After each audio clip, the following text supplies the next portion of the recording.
इस आपके अपने यूट्यूब चैनल टीचिंग इन्फो में। तो आज हम हिंदी विषय का पाठ योजना बनाएंगे, जिसमें हमारा उप विषय होगा शेखीबाज।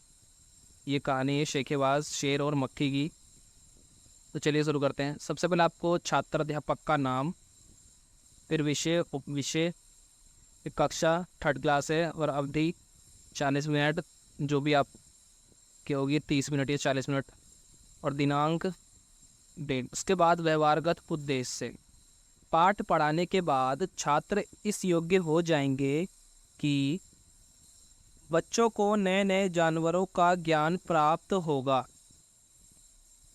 बच्चे प्रश्नों के उत्तर देने योग्य हो जाएंगे। बच्चे शुद्ध उच्चारण के साथ पाठ को पढ़ सकेंगे। बच्चे अपनी कल्पना शक्ति का विकास कर सकेंगे। उसके बाद शिक्षण सहायक सामग्री, जिसमें चौक, डस्टर, श्यामपट्ट, कठपुतली।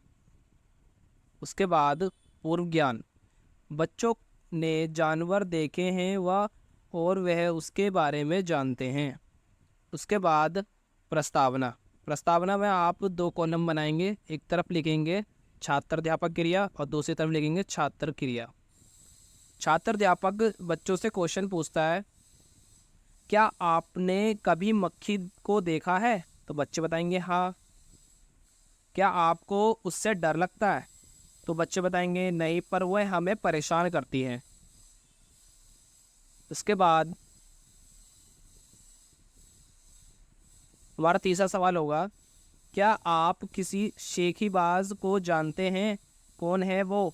वह किस चीज़ में शेखीबा बगराता है? तो प्रश्न है, तो बच्चे जवाब नहीं दे पाएंगे। फिर आप बताओगे कक्षा में उद्देश्य कथन में कि बच्चों, आज हम शेखीबाज मक्खी नामक पाठ के बारे में पढ़ेंगे तथा नए नए जंगल में रहने वाले जानवरों की पहचान करना सीखेंगे। उसके बाद पाठ प्रस्तुतिकरण, जिसमें आपको 4 कॉलम बनाने हैं। एक तरफ शिक्षण बिंदु, फिर छात्र अध्यापक क्रियाकलाप, छात्र क्रिया और मूल्यांकन। शिक्षण बिंदु में पाठ परिचय लिखेंगे आप। इस छात्र क्रियाकलाप में छात्र अध्यापक गद्यांश को पूरे हाव भाव, आरोह अवरोह, हाव भाव, गति, प्रवाह तथा सुर लय के साथ कहानी का आदर्श वाचन करेगा या करेगी। उसके बाद छात्र क्रियाकलाप में छात्र ध्यानपूर्वक सुनेंगे व चित्र देखेंगे। और मूल्यांकन में विद्यार्थी चित्र देख रहे हैं या नहीं। आप बच्चों को इस कहानी को टीएलएम्स के थ्रू, ड्राइंग के थ्रू कट। उसके बाद आदर्श वाचन। एक था जंगल।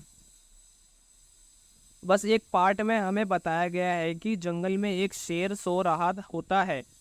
तभी वह मक्खी आती है और उसे परेशान करती है। शेर के मना करने पर भी वो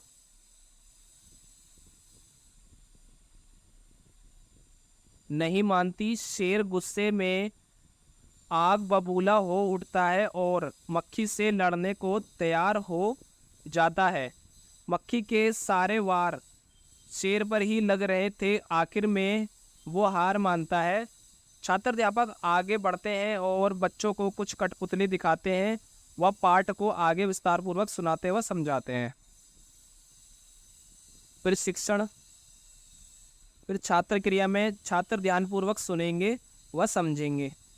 और इवेल्युएशन में आप बच्चों से क्वेश्चन पूछ सकते हैं, शेर को परेशान करने उसके पास कौन कौन जाता है?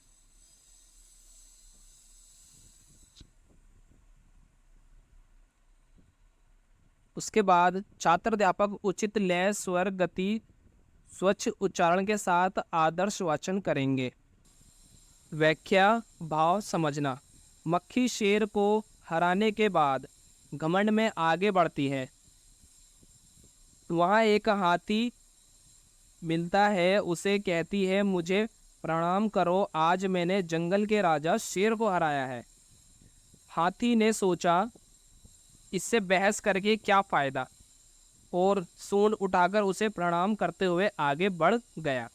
आगे मक्खी को लोमड़ी मिली, जो यह सब देख रही होती है। फिर मूल्यांकन में बच्चों साहब क्वेश्चन पूछ सकते हैं, हाथी मक्खी को कैसे प्रणाम करता है? फिर मक्खी को दूर से कौन देख रही होती है? लोमड़ी ने मक्खी को सबक सिखाने के लिए उससे क्या कहा?